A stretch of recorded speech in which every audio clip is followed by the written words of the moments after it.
Hello, everybody. I hope you're all doing well, even if we live in difficult times for now.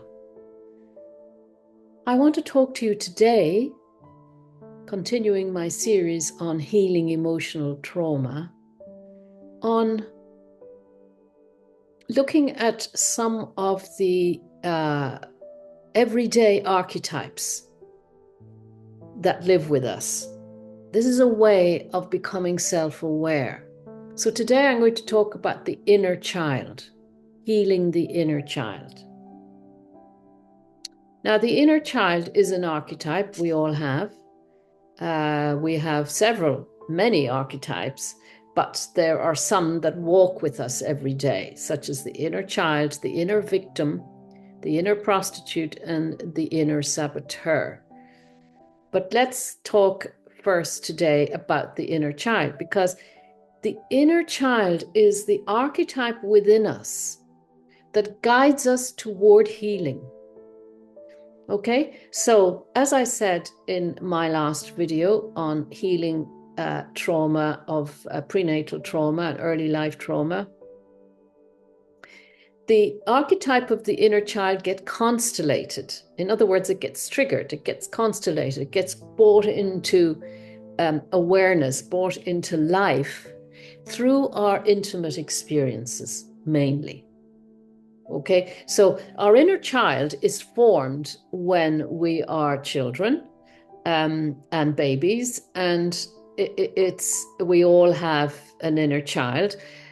So the quality of your early life, your relationship with your mother in particular, but also your father and other close figures, but your mother in particular, will be a formative force within you.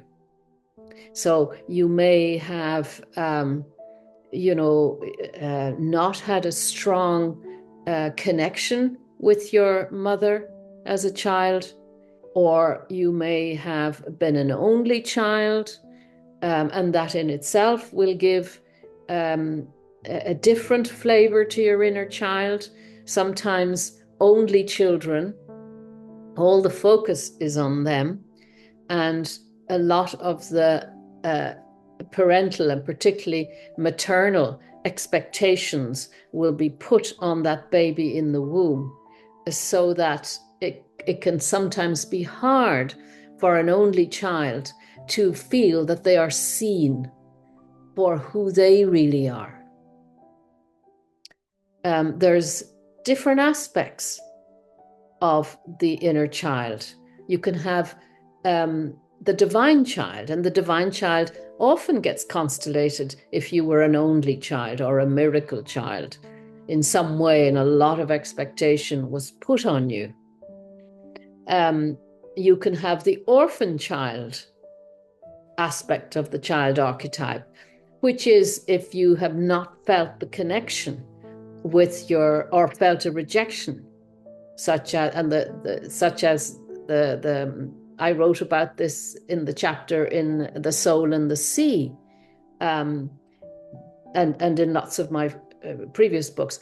But the story of the ugly duckling is a metaphor for this thing of, the ugly duckling is born into a family, but is different and is rejected and, is not bonded, and so goes away because it looks different to everybody else, and has to find its own way, and does initially.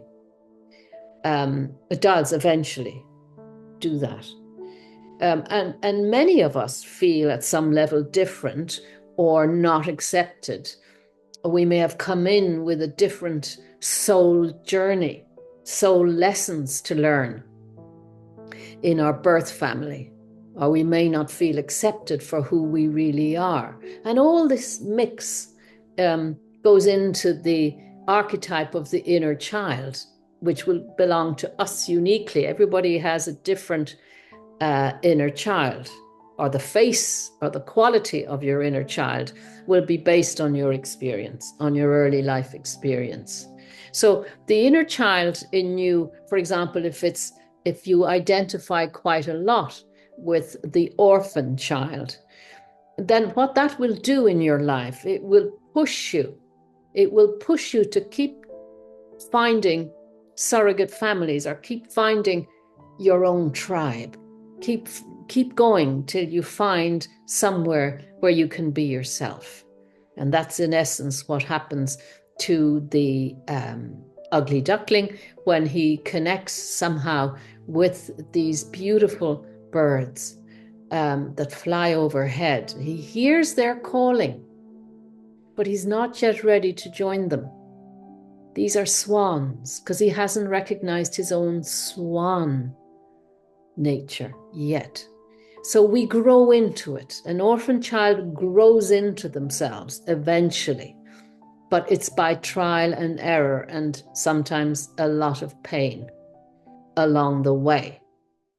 Because there's one thing that the orphan child can't rely on, and that is this sense of being accepted, this sense of being nurtured for who they really are. So the inner child has many faces. And how do we work with our inner child? Well, we allow it to come up. We take some time with the early stories that you feel connected to. You know, my favorite story as a child was The Little Mermaid. And at some level, all these stories have a psychological root truth to them, which reveal something of your own unique soul journey and your uniqueness. So you work with your inner child in the same way as you work with any of the archetypes. Just remember that the inner child has many, many faces. Again, I could guide you to my audio course online called Healing from Within. And there we look at the different archetypes and ways of working with them so that we can heal some of the childhood wounds. Remember that our archetypes, everybody has them. Archetypes per se have no emotional, have no set characteristics, because you might be sitting next to somebody who has a very solid inner child, who feels quite secure and never worries about whether they are loved or not. And I'll share something with you about my own journey in this work and in my own life. Maybe about 20 years ago, 25 years ago, having trained as a therapist myself and having done a lot of inner work, I was on a trip in Italy with others, a conference of blending psychology and spirituality. But I was part of this conference, and they had a bus laid on for us to take the afternoon off that day and to go and visit, I think it was Siena in Italy. And so me and another lady, we decided we'd go into the shops. We were told what time to get back to get the bus home, back to where we were staying. And we decided to go looking for shoes, because Italy is a fabulous place for leather and lovely shoes. And so we did our shopping and we went back to the bus, and there was no bus. And my companion was terribly stressed. We've missed it. We're late. And without thinking, I said, well, no, absolutely not. They would have noticed that we weren't there. They wouldn't have left without us.